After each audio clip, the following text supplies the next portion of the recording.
The Wait, what coffee cup happened? shattered It against the just marble shattered. floor. Oh my. Mara jerked awake, heart pounding, disoriented. Morning light streamed through the cracked window. Adrian was already on his feet across the room, phone pressed to his ear, voice low and lethal. "When?" he demanded. She sat up slowly, blanket sliding off her shoulders. "Adrian?" He raised one finger, weight, eyes locked on something outside the window. His jaw worked silently, fury building beneath his skin. "Understood," he said finally. "I'm handling it." He ended the call, didn't turn around immediately. Mara stood, wrapping the blanket tighter. "What happened?" "Jude filed a restraining order," Adrian said quietly. "Against me." Her stomach dropped. "What?" "He's claiming I assaulted him last night. Threatened his life. He has a witness, a neighbor who heard shouting." "That's insane," Mara crossed the room quickly. "You didn't touch him." Adrian finally looked at her. His eyes were cold, colder than she'd ever seen. "Doesn't matter. He's playing smart. If I go near him now, I violate the order, I get arrested." "So what does that mean?" "It means," Adrian said slowly, "he can come after you without me in the way." Fear crawled up her spine. He wouldn't. Yes, he would. Mara's phone buzzed on the coffee table. Unknown number. She picked it up slowly. 17 missed calls, all from numbers she didn't recognize. Then a text appeared. "You think he can protect you forever?" Her hands trembled. "Adrian," he crossed the room in 2 strides, taking the phone from her. His expression darkened further. "Pack a bag." "What?" "You're not staying here." "Adrian, I can't just leave." "Mara." His voice cut through her protest like a blade. "He knows where you live. He knows your routine. He knows you're alone when I'm not here." He leaned closer. "And now legally, I can't be here. So where am I supposed to go?" "Somewhere safe." "Like where?" "A hotel I can't afford." "My place." The words hung between them. Mara stepped back. "Absolutely not." "Why?" Because that's," she struggled for words. "That's too much. Too fast. Too safe," Adrian finished. "Yes, it is." "Adrian, we barely know each other." "I know you're terrified," he said quietly. "I know you didn't sleep last night. I know you checked the locks 4 times before you finally sat down. I know—" "Stop," she whispered. "Stop reading me. Then stop pretending you're fine." Her throat tightened. "I'm not going to run and hide. It's not hiding. It's strategy. It feels like losing control." Adrian exhaled slowly. "Mara, control is an illusion when someone's hunting you." "He's not hunting me. He sent 17 calls from different numbers," Adrian said flatly. "That's not anger. That's an obsession." Her phone buzzed again. Another text. "I'm watching." Mara's blood turned to ice. Adrian took the phone, powered it off, and pocketed it. "Pack, now." "Adrian, please." The word came out raw, almost broken. "Please let me keep you safe." Something in his voice, desperation wrapped in control, made her walls crack. She nodded slowly. "Just for a few days." Relief washed over his face. "Thank you." 30 minutes later, Mara stood in Adrian's penthouse with a single duffel bag, feeling completely out of place. The space was stunning, minimalist, expensive, cold. Floor-to-ceiling windows overlooked the entire city. Everything was white, black, or glass. "Guest room is down the hall," Adrian said, setting her bag down. "Bathroom's attached. Anything you need, just ask." Mara hugged herself. "This feels wrong." "Wrong how? Like I'm invading your space." "You're not invading," Adrian said. "You're here because I want you here." "Why?" She turned to him. "Why do you care this much?" He was quiet for a long moment. "Because when I saw you that first night, something shifted." "That's not an answer. It's the only one I have." She shook her head. "Normal people don't just absorb someone into their life like this." "I'm not normal," Adrian said simply. "I'm starting to notice." He almost smiled. "Are you hungry?" "Yeah, actually. I'll order something." "You don't cook?" "I do. But don't think you're ready to be that comfortable yet." He was right, and she hated that he was right. They ate Thai food in silence on opposite ends of a long glass table. Mara picked at her pad thai, appetite gone. "You're not eating," Adrian observed. "I'm processing." "Process out loud." She set down her fork. "How did you know?" "Know what? That Jude would escalate, that he'd file a restraining order, that he'd—" She gestured vaguely. "All of this." Adrian leaned back. "Because I understand obsession." Her eyes narrowed. "What does that mean?" "It means I know what it looks like when someone can't let go." "You've been obsessed before?" "Yes." The honesty stunned her. "With who?" "With keeping people safe." He paused. "Sometimes too safe." "What happened?" I lost someone once, Adrian said quietly, because I didn't act fast enough, didn't see the signs clearly enough, didn't. He stopped. I won't lose you the same way. Mara's chest tightened. Adrian, you barely know me. I know enough. That's terrifying. I know. She stood abruptly. I need air. The balcony's through. I know where it is. She walked out onto the massive balcony, cold wind biting her skin. The city sprawled below. Millions of lights, millions of lives, all moving without her. Adrian appeared beside her silently. I didn't say you could follow me, Mara muttered. You didn't say I couldn't. She almost laughed. Almost. You're impossible. Consistent, he corrected. They stood in silence, the wind howling between them. What if this doesn't end? Mara whispered finally. What if Jude doesn't stop? Then I make him. You can't. Watch me. She looked at him, really looked. His profile was sharp against the city lights, jaw set, eyes distant but focused. You scare me, she admitted. I know. But you also, she trailed off. What? Make me feel less alone. Adrian turned to her slowly. You're not alone, Mara. Not anymore. Her breath caught. Promise? I promise. A notification chimed from inside. Adrian's phone. He went inside quickly, read something, and his entire expression changed. What? Mara followed him. What is it? He turned the phone toward her. Security footage. Her apartment building. Jude standing outside her door, trying the handle. When was this? She breathed. Adrian checked the timestamp. 20 minutes ago. Her knees weakened. Oh God. Hey. Adrian caught her. You're here. You're safe. He's at my apartment, Adrian. And you're not. What if he breaks in? What if I'm calling the police? They won't do anything. It's his word against. I have footage. She stared at him. How do you have footage? I installed cameras this morning while you were packing. Her mouth opened, closed. You, what? I needed to know if he'd come back. That's protective, Adrian offered. Invasive. Effective, he corrected. She wanted to be angry. She should be angry.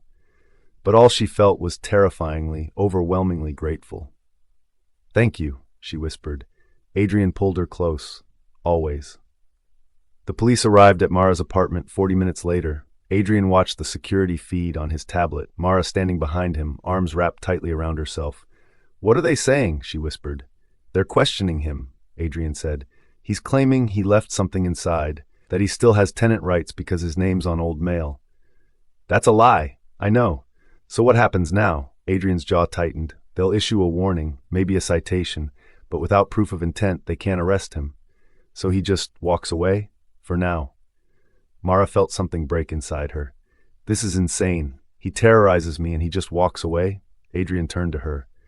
Not for long. Something in his tone made her stomach twist. What does that mean? It means I'm not waiting for the system to protect you. Adrian, Mara. He stood, closing the distance between them. Do you trust me? She hesitated. I don't know. Then let me earn it. How? By ending this. Fear spiked through her. You're talking about doing something illegal. I'm talking about doing what's necessary. Those aren't the same thing. Sometimes they are. She backed away. No, Adrian, you can't. Whatever you're thinking, don't. You'd rather live in fear? I'd rather not visit you in prison. That stopped him. He exhaled slowly, running a hand through his hair. I'm not going to prison. You don't know that. I do. His eyes met hers, because I'm very good at making problems disappear. A chill ran down her spine. What does that mean? It means I've handled situations like this before. Like what? Stalkers? Threats, he said carefully, to people I care about. And what happened to those threats? Adrian didn't answer. Mara's heart pounded. Adrian, what happened? They stopped being threats. That's not an answer. It's the only one you're getting. She stared at him, trying to read the truth in his eyes, but all she saw was walls, high, impenetrable, built from something dark. I think I need to be alone, Mara, please. He nodded slowly. Guest room, take your time. She grabbed her bag and walked away, heart racing, mind spinning. Who is Adrian Voss? Mara sat on the edge of the guest bed, hands shaking. She pulled out her phone. Adrian had returned it earlier and hesitated. Then she typed into the search bar, Adrian Voss. Dozens of results appeared. Business articles, charity galas, real estate mogul, self-made billionaire. But then, buried on page 3, a Reddit thread. Does anyone else think Adrian Voss is shady? Her pulse quickened. She clicked. The thread was old, 2 years, but the comments were chilling. Guys have serious control issues. I worked for him once. Couldn't breathe without permission. Heard rumors he destroyed a competitor's entire business because they insulted him at a gala. My friend dated his business partner's sister. Said Adrian's protective tendencies are actually just an obsession in disguise. Mara's hands trembled harder. Another comment. Look up the Monroe case. Adrian was never charged, but people who know say he was involved. She searched. Adrian Voss Monroe case. A news article from 3 years ago appeared. Tech exec David Monroe found dead, suicide ruled, questions remain. Her stomach turned. The article mentioned Adrian briefly. Monroe had been trying to buy one of Adrian's properties. There was a dispute. Threats were allegedly made. Then Monroe died, ruled a suicide. But the article noted, friends of Monroe insist he was not suicidal. Investigation closed due to lack of evidence. Mara dropped the phone like it burned her. A knock at the door made her jump. Mara? Adrian's voice, soft, concerned. She didn't answer. Can I come in? No. Silence. Did I do something wrong? He asked. I don't know, she said honestly. Did you? Another pause. What did you find? Her blood froze. How do you know I found anything? Because you're afraid again. And this time it's of me. She stood, crossing to the door but not opening it. Tell me about David Monroe. Silence. Long, heavy silence. Adrian. He was a bad man, Adrian said quietly through the door. That's not an answer. He hurt people, used his power to destroy lives. One of those lives was someone close to me. So you killed him? No. But you wanted to. Yes. Her breath hitched. Why should I believe you didn't? Because I'm telling you the truth. His voice dropped. I wanted him dead. I wished for it, but I didn't do it. Then who did? Himself, Adrian said. Guilt is a powerful weapon. Mara pressed her forehead against the door. You're terrifying. I know. Why are you telling me this? Because you asked, and because I won't lie to you. She closed her eyes. I don't know if I can stay here. Then leave. That shocked her. What? If you want to leave, I won't stop you. I'll have a driver take you anywhere you want. I'll make sure you're protected from a distance. But I won't cage you. You installed cameras at my apartment without asking. To keep you safe, not to control you. What's the difference? Control takes choices away, Adrian said. Safety gives you the freedom to make them. Mara sank to the floor, back against the door. I don't know what to do. Then don't decide tonight. What if Jude comes back? I'll know, and I'll handle it. Without breaking the law. Silence, Adrian. I'll do what's necessary, he said, within reason. That's not comforting. It's honest. She hated that he was right, hated that his brutal honesty felt safer than empty promises. I need time, she whispered. Take it, he said. I'm not going anywhere. His footsteps faded down the hall. Mara sat there in the dark, phone in her lap, mind racing. What have I gotten myself into? The next morning, Mara woke to the smell of coffee. She found Adrian in the kitchen, dressed in a suit, making breakfast. You cook? She, voice rough from sleep. When necessary, he replied, not looking up. Thought you didn't want to make me uncomfortable. I thought you might need normal this morning. He wasn't wrong. She sat at the island, accepting the coffee he slid toward her. I read about Monroe. I know. How? Browser history. He cracked an egg. I monitor the network. Of course you do. I told you, I don't lie. She sipped her coffee. Why do you want me here? Really? Adrian finally looked at her. Because when you're gone, I can't breathe properly. The raw honesty stunned her. That's obsessive? He offered. Unhealthy? Terrifying? All of the above. I know. He plated eggs and toast, setting it in front of her. Eat. She picked up her fork. What happens if I leave? I'll miss you. And I'll still protect you. From a distance. If that's what you want. She took a bite. What if I don't know what I want? Then stay until you do. 3 days passed in strange domesticity. Mara worked on her event designs from Adrian's home office. He left for business meetings but texted constantly, not controlling, just checking in. Did you eat? How's the design coming? Security system armed, you're safe. She hated how comforting it was. On the 4th morning, her phone rang, unknown number. She almost didn't answer, but something made her. Hello? Heavy breathing. Her stomach dropped. Jude? You think you're safe? His voice was slurred, drunk. You think he can protect you? Jude, please. I loved you, he screamed. I loved you, and you replaced me like I was nothing. That's not. I'm going to make you regret this, Mara, him too. The line went dead. Mara's hands shook so badly she dropped the phone. Adrian appeared in the doorway instantly. What happened? She couldn't speak, just pointed at the phone. He picked it up, checking the call log. His expression darkened dangerously. What did he say? He threatened. Her voice broke. He threatened both of us. Adrian's jaw clenched. That's it. What? I'm ending this. He pulled out his own phone, dialing quickly. Adrian, what are you doing? Calling someone who can make this problem disappear. Fear spiked through her. No, you can't. Mara, you'll make it worse. It's already worse. He turned to her, eyes blazing. He just threatened your life. What do you want me to do? Wait until he actually hurts you. I want you to do things legally. The law has failed you, Adrian said flatly. Restraining orders don't stop bullets. Police reports don't prevent break-ins. I'm done waiting for systems that don't work. So what? You're gonna have him killed? I'm gonna have him handled. What does that mean? Adrian stepped closer. It means he'll wake up tomorrow somewhere far from here with a very clear understanding that coming near you again means consequences he can't survive. That's kidnapping. It's relocation. Adrian, Mara. He gripped her shoulders, not hard, but firm. Listen to me. I have spent my entire adult life building power specifically so I never feel helpless again. I watched someone I loved die because I didn't act fast enough. I will not let that happen to you. Tears burned her eyes. You're scaring me. Good, he said, because fear means you understand how serious this is. She shoved him away. You don't get to decide this. Then what do you want? I want to feel safe without someone getting hurt. That's not an option anymore. Then I'm leaving. She grabbed her bag from the couch. Adrian didn't move. Where will you go? I don't know. A hotel, a shelter, anywhere that isn't here with you making decisions about my life. Mara, no. She turned on him, tears streaming. You said you wouldn't cage me. You said I had choices, so I'm choosing to leave. He went very still. If that's what you want, it is. Then I'll drive you. I'm not letting you take a cab when someone just threatened your life. His voice was steel. That's non-negotiable.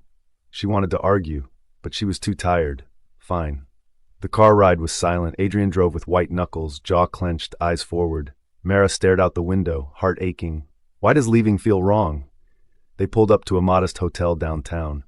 Adrian got out, grabbed her bag before she could protest, and walked her to the front desk. I need your safest room, he told the clerk. Top floor, away from elevators. The clerk nodded nervously, clearly recognizing him. Mara said nothing, just took the key when offered. Adrian carried her bag to the room, did a full security check, windows, locks, sightlines, before setting it down. I installed a tracker in your phone, he said quietly. If you're in danger, press the power button 5 times. I'll come. Adrian, don't thank me. Just use it if you need it. He turned to leave. Wait, Mara said. He stopped. Why do you care this much? Adrian didn't turn around. Because you walked into my life and made everything else feel like background noise. Her throat tightened. That's not an answer. It's the only one I have. He looked back. If you change your mind, you know where I am. Then he left. Mara stood in the silent hotel room, feeling more alone than she had in years. That night, Mara couldn't sleep. Every sound made her jump. Every shadow felt like Jude. She checked the lock 6 times, kept her phone clutched in her hand. At 2 a.m., a notification buzzed. Security footage from Adrian. Her apartment. Jude breaking in, trashing her living room, smashing her laptop, then spray painting on her wall, "You're mine." Mara's hands shook so violently she almost dropped the phone. Another text from Adrian. Police are on their way. He'll be arrested for breaking and entering, but he'll make bail by morning. She stared at the message, then pressed the power button 5 times. Adrian arrived in 9 minutes. He found her sitting on the hotel bed, shaking, tears streaming. He didn't say, "I told you so." He just sat beside her and pulled her into his arms. "I'm sorry," she whispered. "Don't be. You were right. I hate being right about this." She clung to him. "I don't know what to do." "Come back," he said quietly. "Let me protect you properly." "What if you go too far?" "I won't." "You can't promise that." "Then let me promise this." He tilted her chin up. "I will never hurt you. I will never control you, but I will also never let anyone else hurt you. Ever." Her lip trembled. "What if I'm making a mistake? Then make it somewhere safe." She almost laughed through her tears. You're impossible. Consistent, he corrected. She leaned her forehead against his. Okay, okay, I'll come back. Relief flooded his expression. Thank you. But Adrian, I know. He cupped her face. No kidnapping, no disappearing people, just safety, I promise. Can you keep that promise? He hesitated. I'll try. It wasn't perfect, but it was honest, and somehow that was enough. They returned to the penthouse just as sunrise painted the city gold. Mara dropped her bag, exhaustion crashing over her like a wave.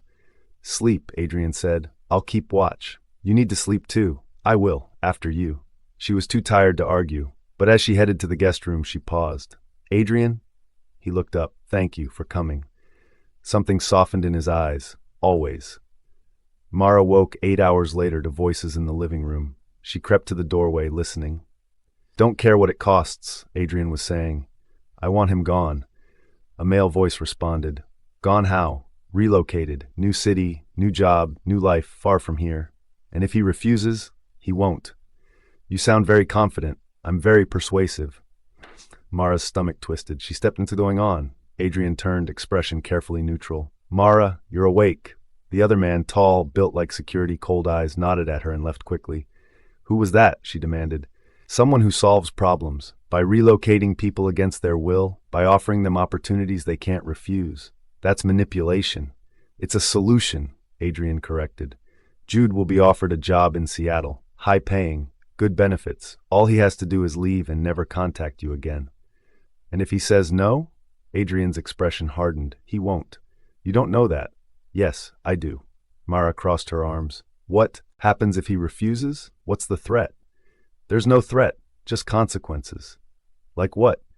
Like his parole officer getting very interested in his recent activities. Like his employer learning about his harassment record. Like you destroying his life, Mara finished. Like me protecting yours, Adrian corrected. She wanted to be angry, but exhaustion and fear blurred the lines. I don't know how to feel about this, she admitted. Feel safe, Adrian said. That's all I want. Even if it means morally gray choices, especially then. 2 days later, Adrian's phone rang. He answered, listened, then smiled, a rare, genuine smile. What? Mara asked. Jude accepted the job. He's moving to Seattle next week. Relief flooded through her so intensely she almost cried. Really? Really? He just agreed?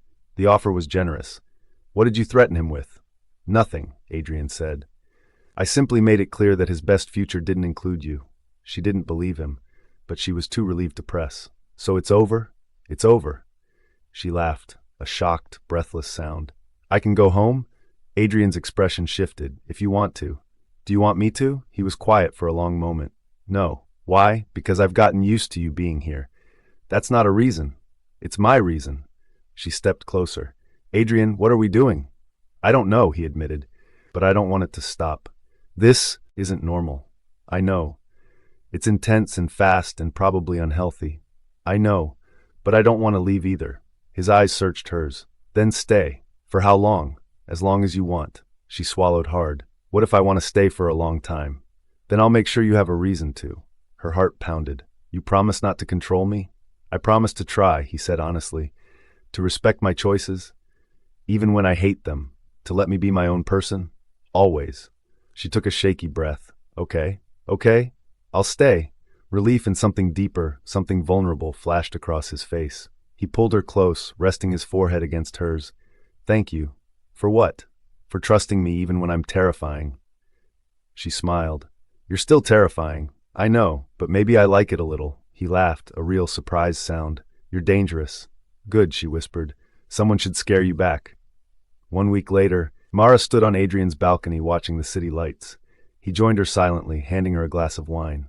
Jude left this morning, he said, confirmed. You were tracking him? Until he crossed state lines, yes. She should be annoyed, but she wasn't. Thank you. For stalking your stalker? For keeping me safe, he smiled. Always. They stood in comfortable silence. Mara? Yeah, I need to tell you something. Her stomach tightened. That sounds ominous. It's not. It's just... He turned to her. I've spent years building walls, keeping people at a distance, controlling everything because control felt like safety. I've noticed. But you... He paused. You've made me want to let someone in. Her breath caught. Adrian, I'm not good at this, he continued. I'm intense, Possessive, probably too much, but I'm trying to be better, for you. Tears pricked her eyes. You don't have to change. I want to, because you deserve someone who protects without suffocating, who cares without controlling. You're already doing that, she whispered. Am I? You let me leave. You respected my choice, even when it hurt you. It nearly killed me, he admitted. But you did it, because you matter more than my need for control. She set down her glass and cupped his face. I'm scared. Of me? Of how much I'm starting to care. Good, he murmured. Be scared with me. She laughed through tears. That's the most romantic thing anyone's ever said to me. I'm serious. I know, that's what makes it romantic. He kissed her then, soft, careful, asking permission with every movement. She kissed him back, answering, accepting, choosing him despite the fear. When they pulled apart, she whispered, What happens now? We figure it out, Adrian said, together. Even the messy parts, especially those, she smiled. Okay. He pulled her close, and for the first time in weeks, Mara felt truly, completely safe. Not because someone was controlling her world, but because someone was standing beside her in it.